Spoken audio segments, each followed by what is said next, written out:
सर्व शेतकरी बंधू आणि शेतमजूर यांना नम्र विनंती की सध्या शेतात फवारणीची कामं चालू आहेत आणि पावसाळ्याचे दिवसही सुरू आहेत. तारा रोवलेले असतात, कुठं पोल झुकलेले असतात, कुठं तारा तुटलेल्या असतात.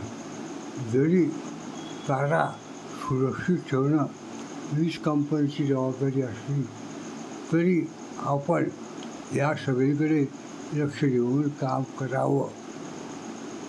लोंबकळत्या ताराला स्पर्श होणार नाही, खांबाला स्पर्श होणार नाही, ताराला स्पर्श होणार नाही याची दक्षता घ्यावी.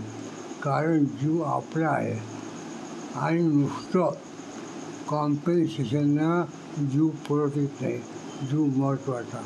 म्हणून काळजी घ्या, काळजी घ्या, काळजी घ्या. लोंबकळत्या तारापासून. थँक्यू. माळशेज रामदास खंडागळे.